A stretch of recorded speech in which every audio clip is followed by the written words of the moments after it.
Hello, ladies and gentlemen. Welcome to another live stream Tuesday. And tonight's live stream started a little bit late because we did have a gremlin in the system somewhere.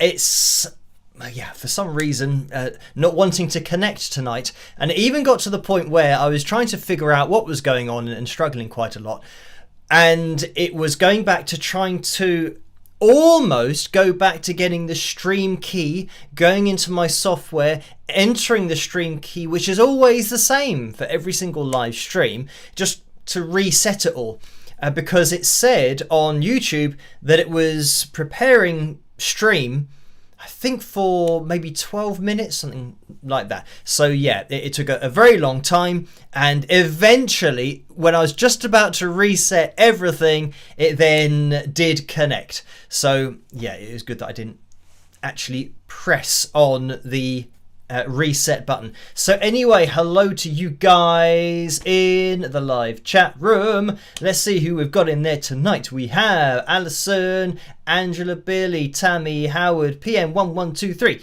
Joe, Bob, Alison, Melody Rocks, Lisa, Teresa, Plump Weasel, is that?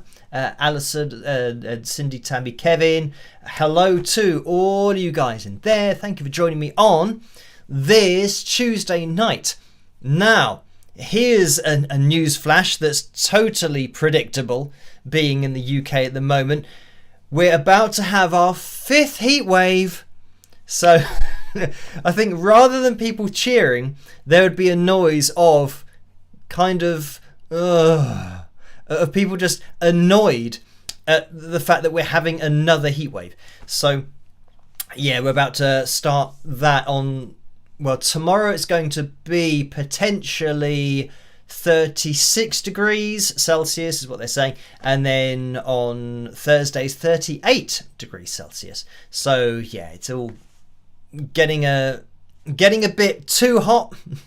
Well, it's already too hot, because then they said about right after Wednesday and Thursday it might then start to cool down a bit. But when they say cool down, they mean to the normal temperatures that we would have, which might be 22, and that's quite a warm temperature for the summer. So yeah, getting crazy hot. In other weather / astrological news, we have, so is it tomorrow? It is tomorrow. We have a solar eclipse. My brain was starting to question whether that was the correct term for it, but it's got to be an eclipse. So a solar eclipse, meaning that in the UK, if we look up into the skies at 7 something, maybe about 7:15, I don't know exactly what the time is, but I have to check, but I think it's around that kind of time, we will have the moon going in front of the sun. And they say it's going to be a 95% eclipse. And I've never seen one of those. So I think the problem with being in the UK is we've had one before. I think there was one around the year 2000, they were saying on the news. But we have, in the UK, lots of clouds normally. But because we're in a heat wave, there's just nothing in the sky at the moment. So we will be able to see it. Because, yeah, there's nothing worse than having an amazing eclipse happening and you can't see it's behind the clouds.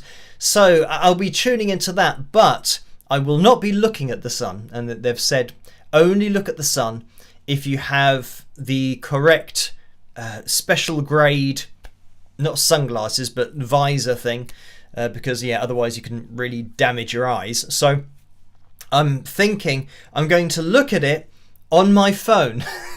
So that's my tactic. That's what I'm going to be doing tomorrow, because I think, well, I haven't got the glasses, but I can look at it directly on a screen and not be affected. So yeah, that's my top tip for tomorrow. If you're in the UK and you're trying to see the solar eclipse and you don't have any of the official glasses, I'm going to be doing that on my phone. But what I have heard is that the people that go and hunt, I don't know whether that's the right word, but they go and find the places on the earth where the full eclipse is going to happen, and they travel there to see them, obviously because they're quite rare. But somebody who said or somebody that was going to see the solar eclipse, they said a 99.9% eclipse is nothing like a 100% eclipse. So I don't know what the 95 one's going to look like, but I'll see tomorrow. So there we have it. That's some astrology news. Not that we've ever had that before, but we do have it tonight. So let me get the names of my patrons up on screen, because they make all of this possible. Just the ridiculous talks that we have on the live streams, but also the analysis videos and the foundation of everything that I do. These people at the bottom of the screen. So thank you guys. You know who you are. And if you want to get involved yourselves, you can head over to patreon.com/Wings of Pegasus, which I don't ever really mention, but I probably should mention it more, because on my YouTube channel it's not possible to do the membership thing, because the UK have different rules, I think. But anyway, you can head over there, or you can just watch, because that's absolutely fine as well. Let's get the likes goal up on screen for tonight. We are looking for 345. So bit of a sequence going on. 345 for Phil Jam number 343. So if you could hit the thumbs up as you come through the door, that would be very much appreciated. And with all the gremlins going on, I've realised, I haven't set this up for the likeometer to appear on screen. Now, is it going to be that one? It's not going to be that one. Is it going to be that one? It is. Right, so let me just quickly set up the screen capture software so that when it appears on screen, it's as if it's already ready, even though I just did it then. So we are at 187 likes. So thank you everyone who's hit the thumbs up, and it means that we're looking for, this might be easy to work out, 155 more people. I think that's correct. 155 more people to hit the thumbs up before the end of the live stream. Then we'll bust out the guitar and we will have a jam. So the other thing to get up on screen is the donations tab, because you don't have to donate. Just watching is great. Let's get some fireworks for that. There you go. So the people that do donate, I think it's important that they know between 45 and 60% goes to YouTube through the super chat window, and between 3 and 5% goes to PayPal through the PayPal link, which you can find in the description below. But just watching is great. And we're just past 200 likes. So doing relatively well with the likeometer so far. Fingers crossed we can keep things going until the end of the live stream. So, we've got the vote for tonight's cover video. That's You Know My Name and More Than Words. Whichever one of those you want to hear, obviously my version of, then click on that at the bottom of the live chat room. So, I tell you what's happened. Last night I had my chat with Joe that I have referenced in, I think, the previous live stream, maybe the one before that. So Joe made a video referring to one of Rick Beato's videos, and it was about AI, and somebody asked me for my opinion on, it was actually a couple of videos that I was asked to look at, but one of those was Joe's video that I was sent a link to. So I just kind of gave my opinion on different things that are AI and kind of how I see it working. And then I gave an analogy that didn't necessarily go across as it should have done. And the analogy, as viewers will know, I was saying that, and I think, given that we had a chat yesterday for over 3 hours, by the way, so myself and Joe were talking about AI and lots and different things for over 3 hours last night, which I've got to try and edit down into a 15 to 20 minute video. So it might take a bit of a while for me to edit that together, but I will release it on the channel. Hopefully next week, if I can do it this week. But it's going to be difficult to kind of piece it all together. But chatting with Joe's great because he uses AI as part of his process, and yeah, he's a singer-songwriter, multi-instrumentalist, and is very much a musician who goes into the studio and plays live. And yeah, it's good to discuss with him his thoughts on AI, and yeah, that'll be out in the future, hopefully the near future. But yeah, it's always an interesting topic, and I think one of those things that is always changing, because I've seen now that the Suno outputs, so talking about AI, what we have is, what used to happen is that you could just create a song, and if you didn't disclose it, you can upload it. I think you can probably still upload it to YouTube because they still want you to disclose it yourself, but at least YouTube's starting to put a little AI marker on things where it does suspect that it is AI. So I say suspect, it must know that it's AI to put that marker on there. But it means that, yeah, people that were uploading AI songs and potentially pretending to be a band when they weren't, there was nothing to stop that from happening. But now, and this is something that I only saw today, that Suno, as part of its output file, is going to have a digital watermark. And that's something that, and I don't know how they're working this, but it means that when you write some prompts, you get a song. When you then download that song has a watermark, an audio watermark within it, which can be, I don't know, it can be found, or all I can do really is think of how it works. It's got to be similar to Content ID, where it knows, like with Content ID, when somebody uploads your song and they don't own it, then they'll get a, like on YouTube, a copyright claim, or it might be blocked depending on how you've set up your agreement with YouTube to allow people to use your music or not. But it means that it is claimed, but the Content ID system knows that that is copyright material and somebody's song. So all I can think is that there's got to be some kind of algorithm that runs that can pick up on this particular watermark that isn't audible. I mean, it can't be audible, or maybe it could be really, really low in the mix so that people don't hear it, but it is there. It will register with something, especially if you imagine there's an algorithm that is set to pick up on that particular sound within a file.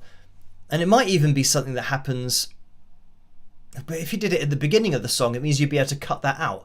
So it has to be within the instrumentation. So interesting in that the whole landscape of AI is changing all the time, because now you think, well, if you're using any, and this is actually what I was speaking to Joe about last night, where I say last night, it was Sunday night. Yeah, it was Sunday night technically, so it wasn't last night. So Sunday night, we actually technically we went into Monday. I went into the early hours of Monday morning, so it's almost correct.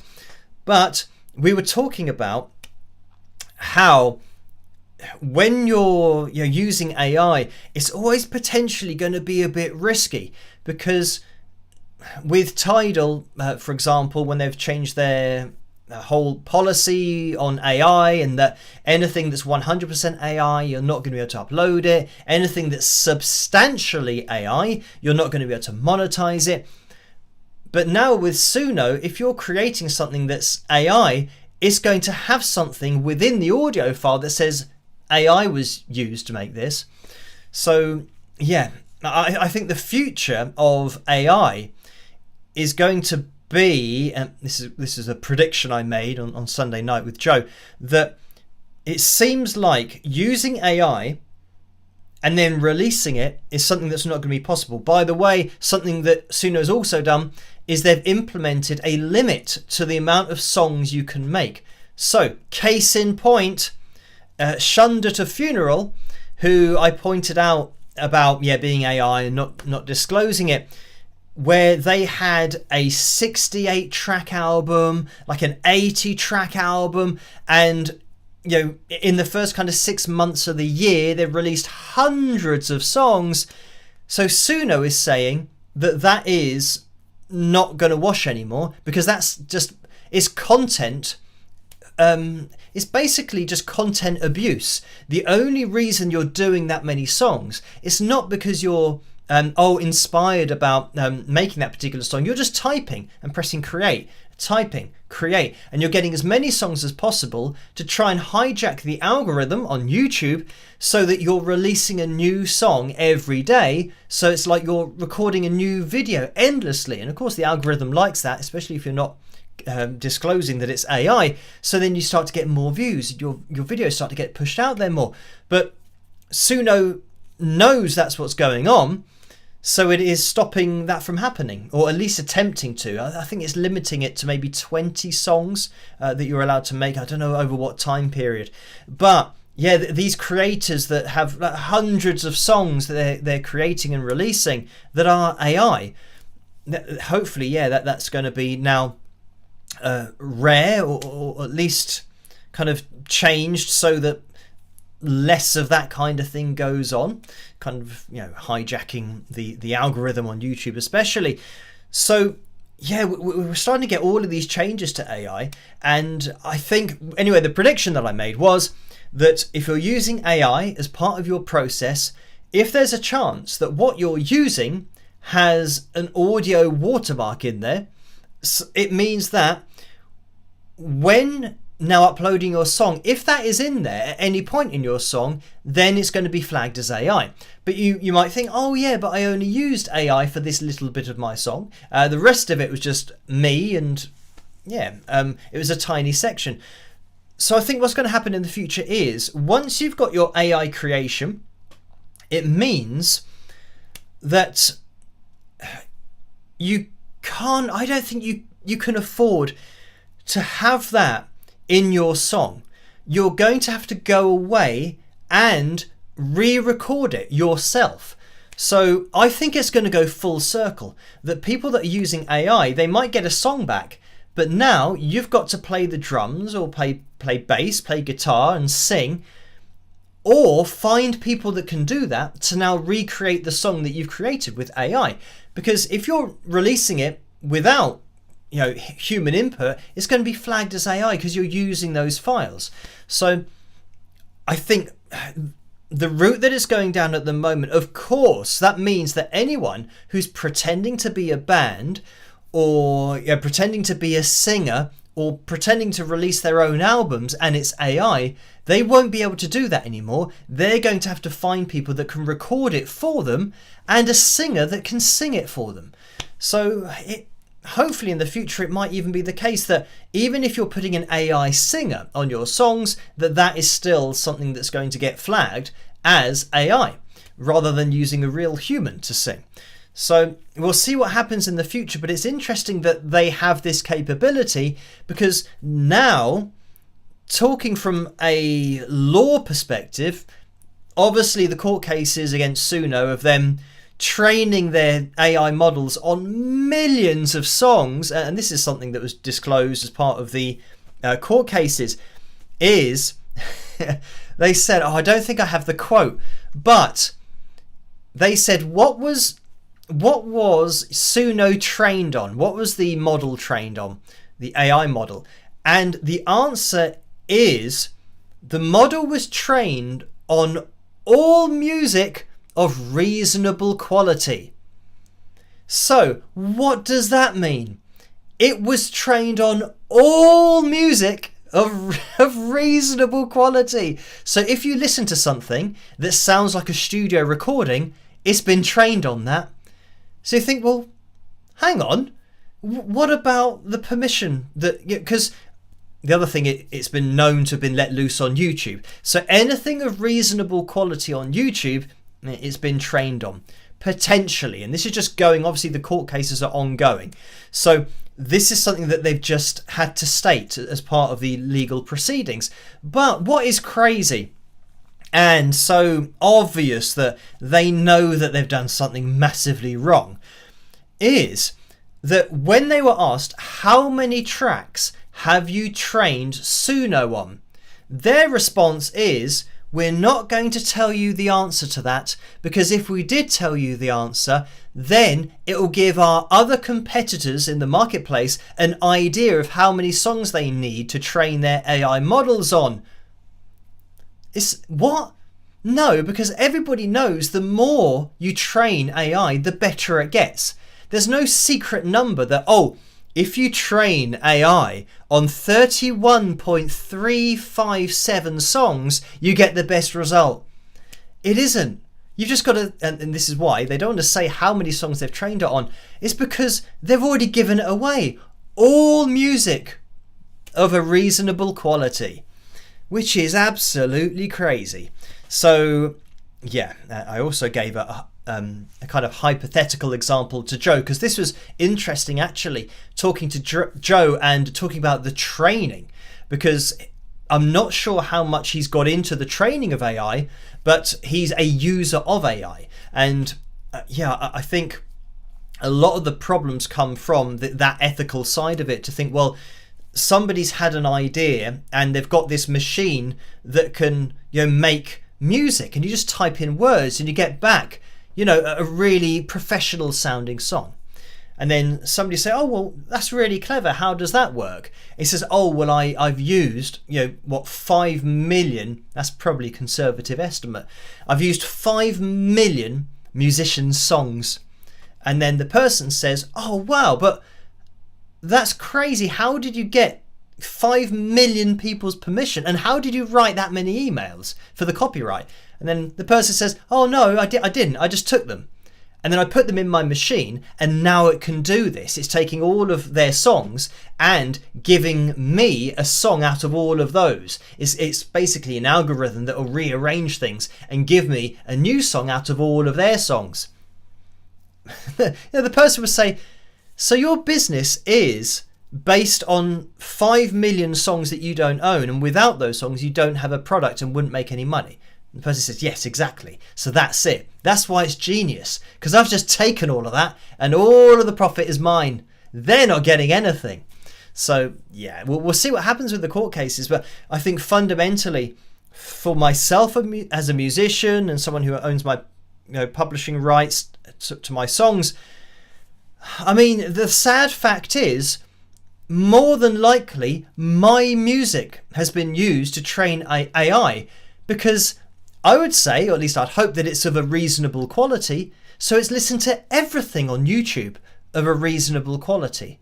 So yeah, that's it. And I think the artists, the owners of the music, such as myself, who didn't get a say in it at all. And I always go back to the point that musicians make music for people.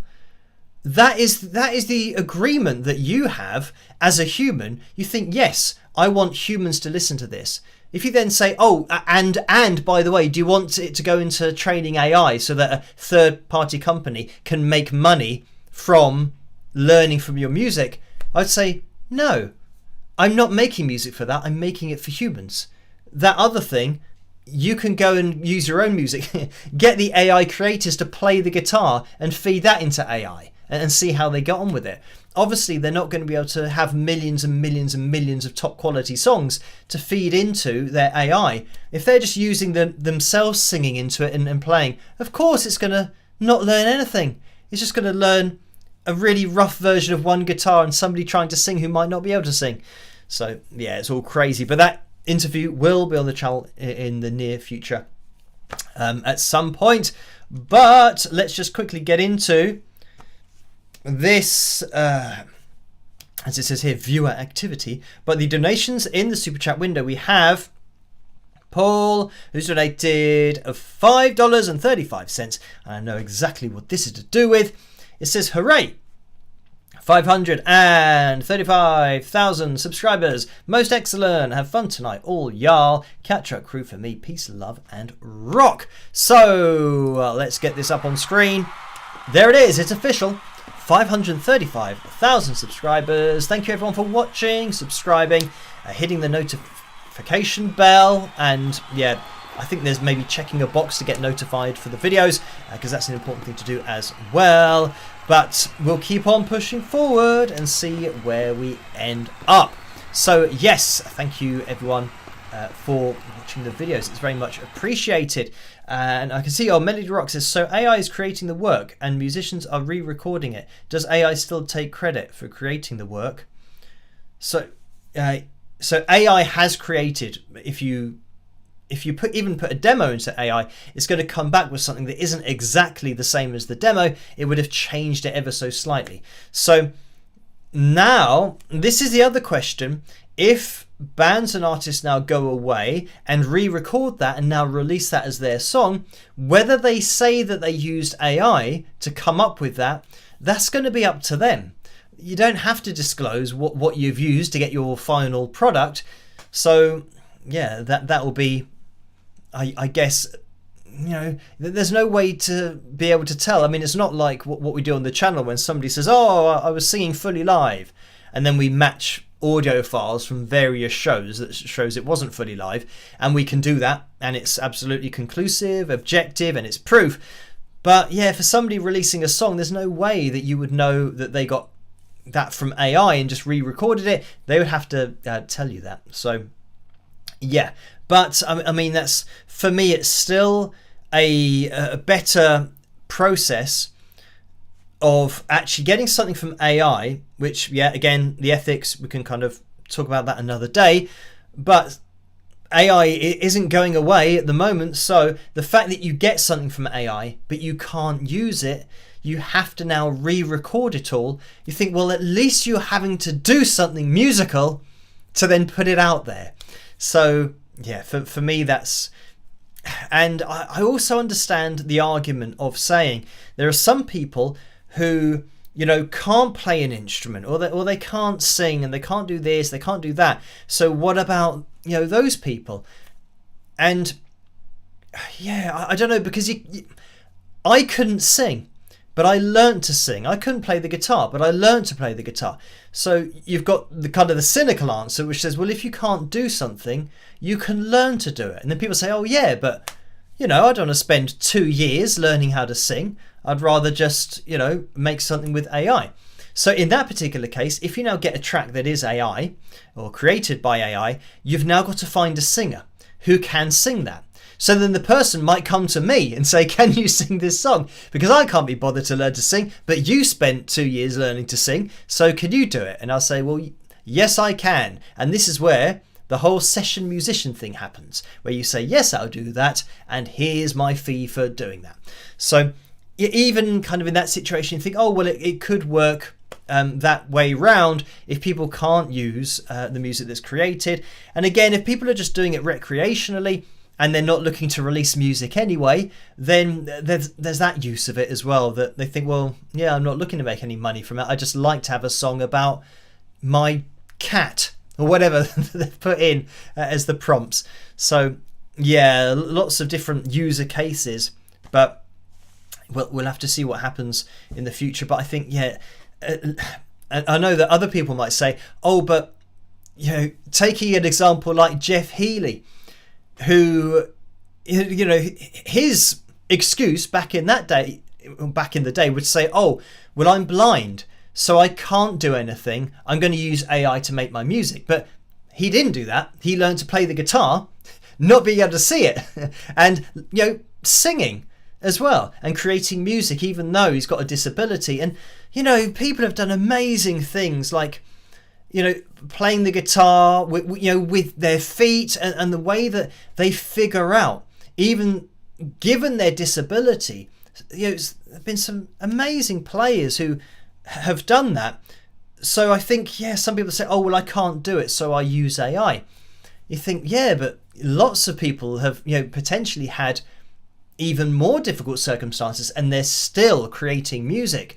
So yeah, so many different user cases, but yeah, it might be the case of, yeah, I don't know, I see it maybe as more of a recreational thing for the people that say, oh, well, I can't do any of it. I just want to create a song that I just want to listen to myself. I'm not bothered about, putting it online, making money from it. And more importantly, it's not a scam. It's not fraudulent. Somebody isn't doing this and, for example, attributing it to religion and saying, look how inspiring these songs are in this particular religious bracket that I'm putting it in, because I can now bring in people that are susceptible to have beliefs and believe in something, so I can get them to believe in this music and believe in this project and not tell them it's AI.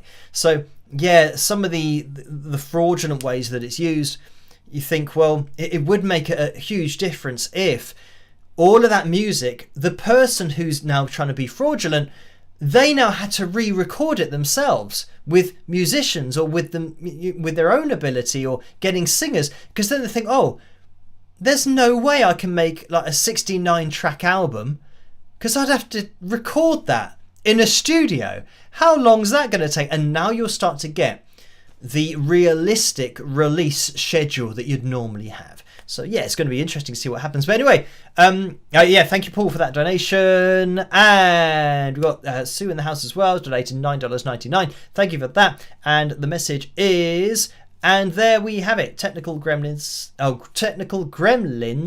vanquished. That's for the beginning of the live stream. It took a little bit of time for us to get going. And we did have a donation over on PayPal as well. So this was Tammy, donated £20. Thank you for that. And the message is, hi Phil, congratulations on hitting 535,000 subscribers. You're doing an amazing job. Keep up the excellent work. Love and rock. So thank you for that. Just trying to click the right button here. And Cindy's donated £25. So thank you for that. And the message is, hi Phil, I've just read that Anthropic is embedding a watermark into text written with their Claude AI, and users cannot opt out of it. I think this is the way it's going to go with AI content. So yeah, hopefully, if they can start to market as that'll be great. Because ultimately, the only thing that matters is that people know what they're looking at, what they're listening to, what they're reading. And yeah, I mean, it's very much along my authentic vocal lines that people should have that right. And, I'm taking it, I say a step further, but it's just the same. We're just saying that people want to know what they're listening to. Now, on knowing what people are listening to, the last video that I made, which was Motley Crue that we had a look at, and that was, a video that had a lot of requests. I'm just going to change this so we can see the lycometer there, 282. If you could hit the thumbs up, that would be very much appreciated. Then we'll bust out the guitar and have a jam if we hit 3, 4, 5. But back to the Motley Crue video that I did. A lot of people wanted to know about that, and I think with other videos that are circulating on the internet, it's a relatively hot topic, maybe just among hard rock fans, but a lot of people are saying, oh, he's miming, he's lip syncing, and it's not live, and this, that, and the other. But as much as when you see somebody not singing and the vocals coming out, you think, well, yes, that's always a good indication that the vocal isn't happening live. But then to prove it across multiple shows, I think this is where it becomes more important, because there'll be one video that circulates that everyone watches, and I mean the excuse for that could be that the singer had laryngitis or was ill on that particular night, so for that song they did use a lead vocal on a backing track. I don't like calling it a backing track because it's not. It's a lead vocal. It's a lead vocal track.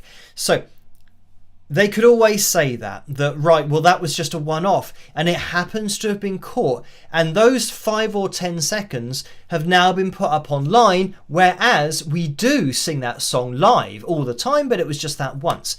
So this is where it's important to do the objective analysis and take multiple shows with the same song and cross-reference them all, because then that way you can conclusively say that this wasn't just one night.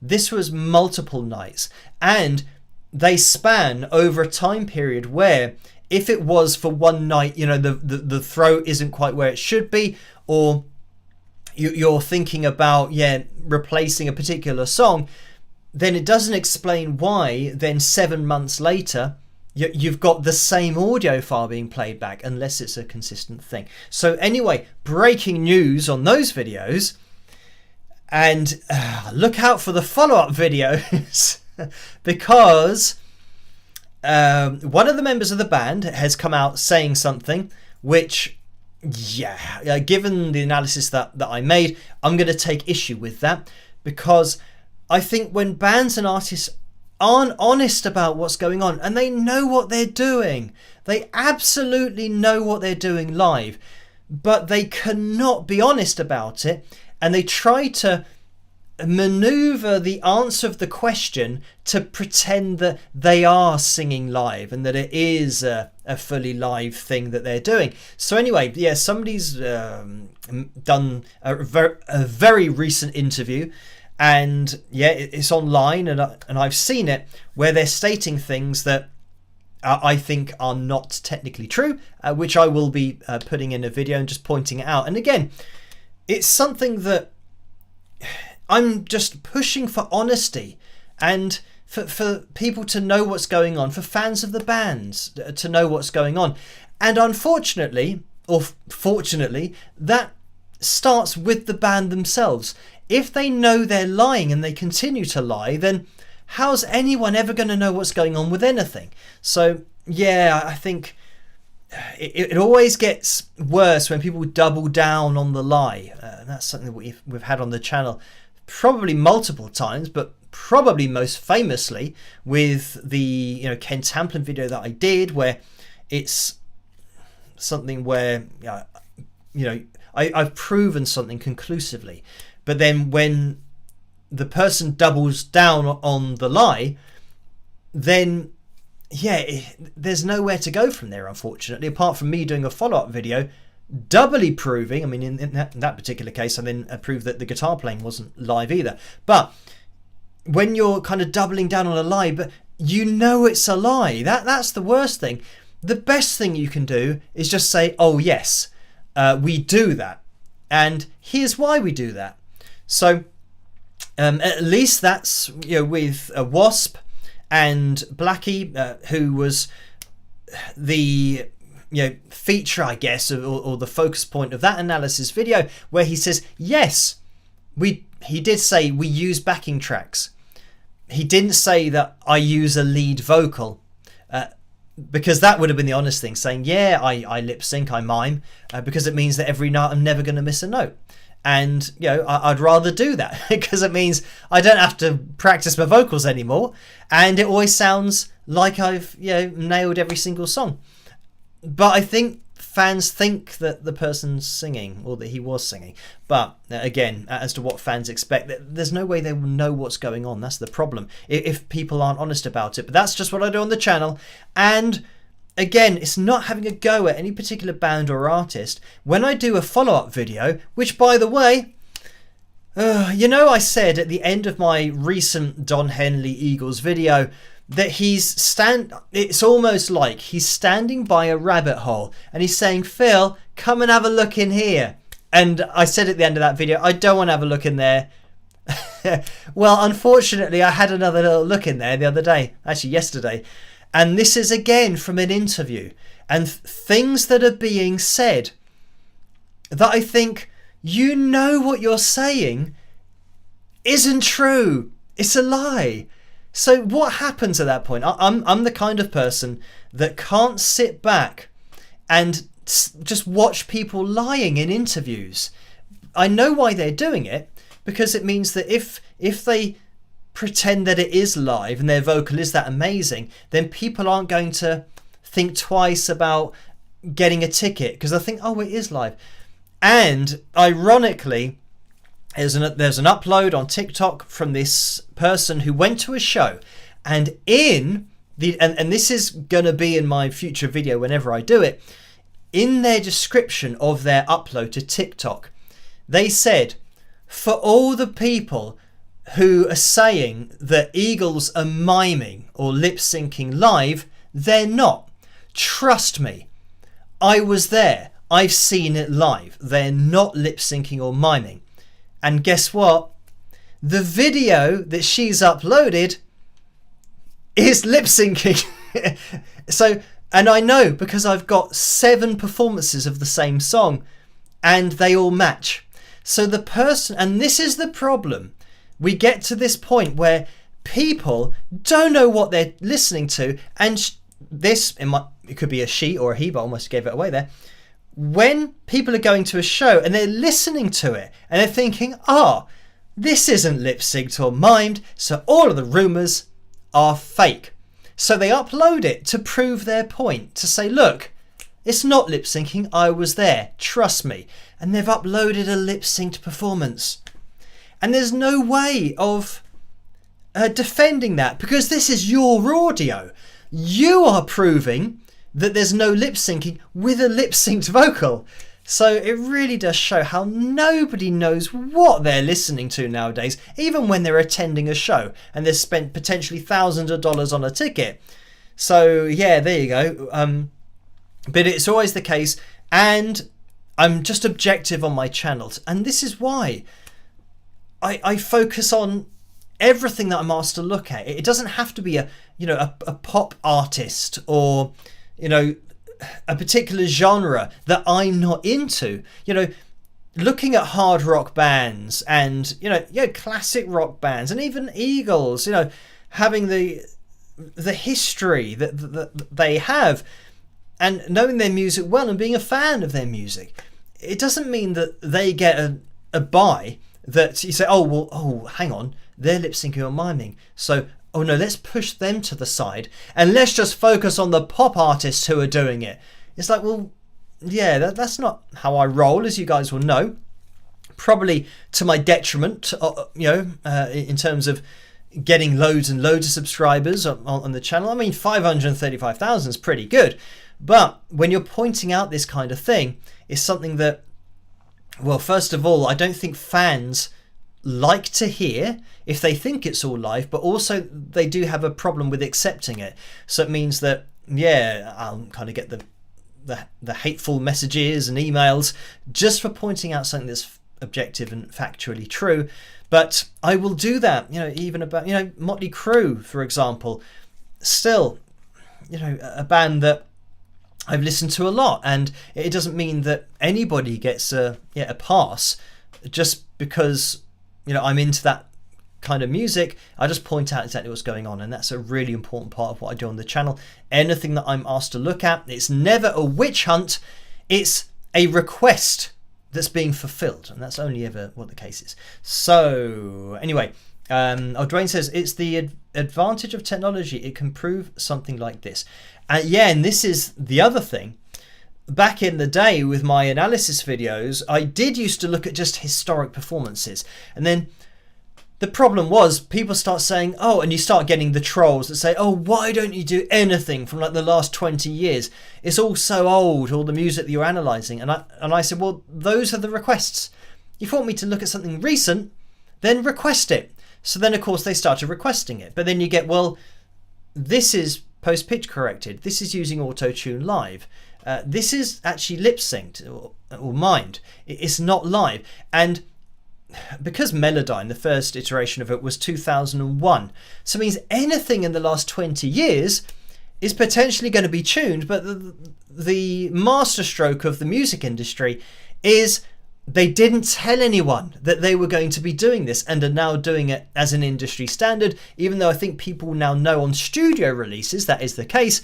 But for live performances, the music industry didn't say, by the way, we're going to edit everything that's live as well. That's going to be the industry standard. Just don't tell anyone about it. So that's why, when we look at anything recent, more often than not, it's just edited, and sadly, to within an inch of its life.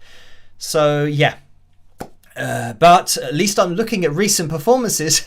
I guess the trolls are now trolling because I'm pointing out about their favourite artist that it's post-pitch corrected and wasn't the vocal that happened at the time, or it might be lip-synced or mimed. So yeah, they'll be angry at me for that reason. So, oh, look at something more recent. So that I do that. And they say, oh yeah, but don't point that out about it. That fundamentally what we're listening to isn't what happened. In an analysis, you have to mention that. You can't not mention that, because that then contradicts the word analysis. So anyway, oh, it is what it is. So exciting times for the future of the channel, because yeah, we're going to be addressing a few more things, but yeah, it is just objective data and it is what it is. So right now, oh, we're almost at midnight again. So I say again because the time, yeah, it does go very quickly. We are going to be jumping into, and we do have, by the way, Picture Corner a little bit later on, which will be actually relatively soon. So I'm going to end the poll. It looks like it's going to be You Know My Name, and this is my cover, collaboration cover with Kent Johnson, who's on violin. So let's have a look at the split. It was 58% for You Know My Name and 42% for More Than Words. So we are going to be jumping into this. While this is going, I will actually check if the backing track is going to be a long one or not. But we do need another 24 people to make that backing track happen.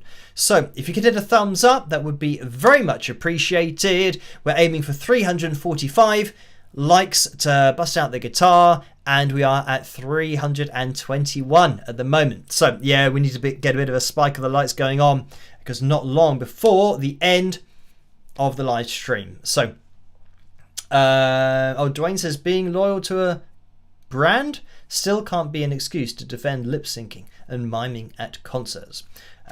So yeah, that's I don't know. There's, you can be loyal to a band or a brand, but if the band are not being honest about something, you think, well, that's fundamentally, I don't know, I would take that as a bit of an insult if they're pretending to do something and they're not telling you, because they know that you think they're doing it. Absolutely, especially when it's billed as a live show, people are going to think it's live. So yeah, I think when you're a fan of a band, like, don't have an issue with me presenting objective data. You've got to have an issue with the band, because you say, well, hang on, you charged me this amount to come and see you, and you knew that you weren't doing what I thought you were doing, and you knew that I thought you were doing that, but you're not telling me. So yeah, yeah, I think there's a fundamental breach of trust between the fans of the band and the band when that kind of thing happens. But yeah, that's all a subjective opinion, but that's just what I see it as. I think fans really do appreciate honesty when they're going to a show and watching a band. And yeah, if they're not saying what's going on, yeah, I think it is maybe breaching the trust of your audience, and they're the reason that you're there in the first place. So yeah, I think there should be a little bit more, I don't know, respect given to the people that are paying your wages at the end of the day.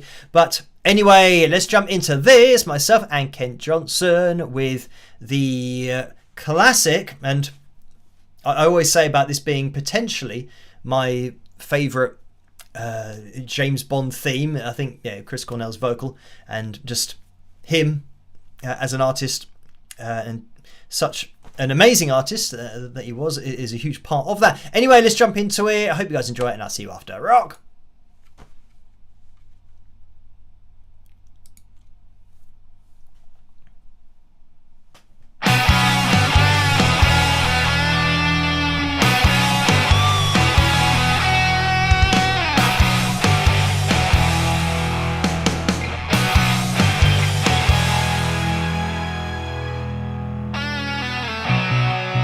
If you take a life, do you know what you give?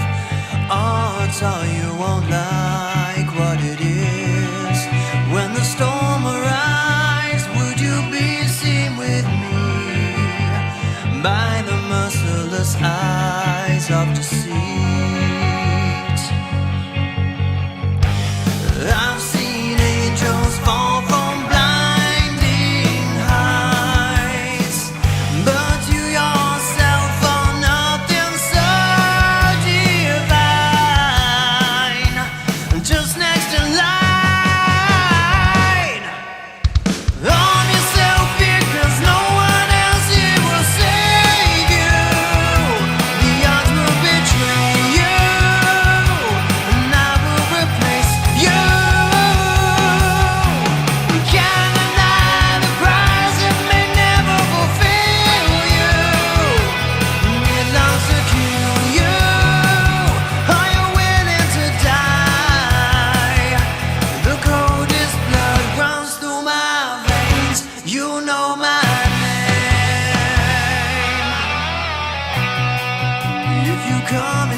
And there we have it. That was my version and Kent's version of You Know My Name. I hope you guys enjoyed that one. So we are, by the way, going to be jumping into the Phil Jam for tonight because we've got 351 likes. So thank you guys for hitting the thumbs up. It is very much appreciated.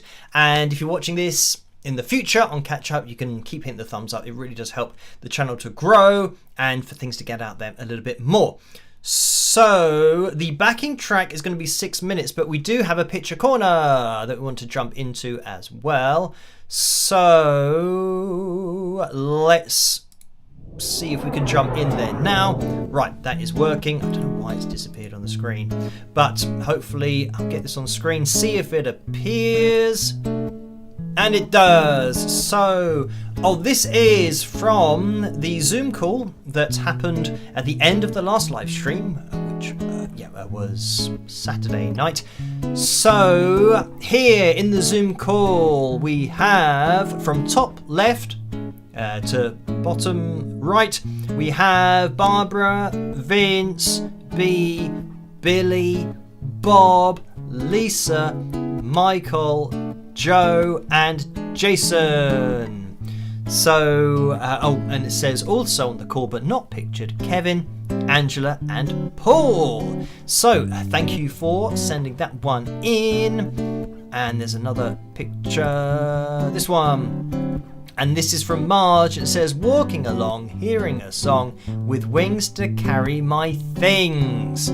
So there's the Wings of Pegasus bag there. Thank you for that, Marge. And that is Picture Corner for tonight. So let's get rid of that. Let's get back to here. Let's check the time, which is 6 minutes past. So we might be okay for the backing track if it is 6 minutes.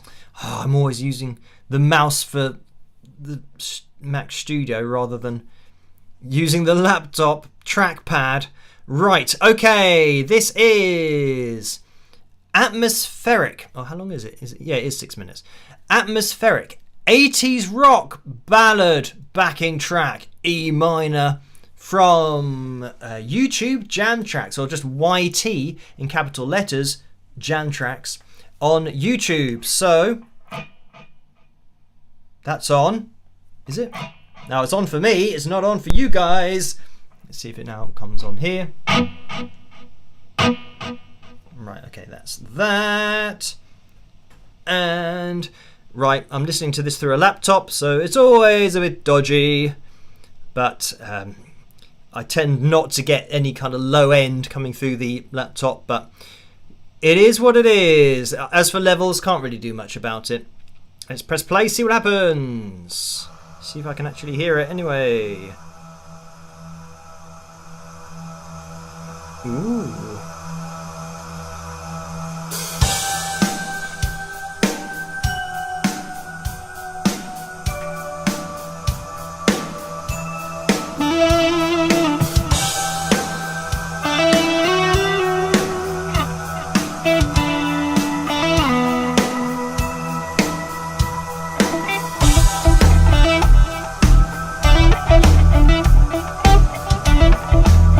Oh, Red Dude! Can you hear this? Yeah, there he is.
was waiting for this probably about 8 bars ago to break down again.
That's gonna be the end, and it was. So there we have it. I almost did a dive bomb at the end, but then I thought, hang on, let's not get stupid here. A dive bomb is where you kind of and you keep on going down, but I haven't got a Floyd Rose. This is a Fender Strat, so I kind of stopped at an acceptable level rather than just wrecking the strings and coming back totally out of tune. So that was atmospheric 80s rock ballad backing track E minor from YT Jam Tracks, and that's a capital Y and a capital T. So thank you, Joe, for sending me that one. Thank you guys for hitting the thumbs up to ensure that we did have a Phil Jam tonight. We are going to be back with another video tomorrow night, so look out for that one. I'm going to be live streaming on Saturday night again as well, so if you could join me then as well, that would be very much appreciated, because we will be trying to hit, I think, probably the same likes goal again, but obviously we need everyone to turn up, and then we'll bust out the guitar on Saturday as well. So thank you guys for tuning in. I'll just make sure that we are up to date with everything, which I think we are. So all that's left for me to say is try to stay as safe and as sane as possible. As I'm just looking into the Moses, nice job with the smiley face and thumbs up, so thank you for that. I just saw the tag thing going through, but as I always say, try to stay as safe and as sane as possible in this crazy world in which we live. Have a fantastic rest of your week, and I will catch you guys at the video tomorrow night. So I will see you then. Rock!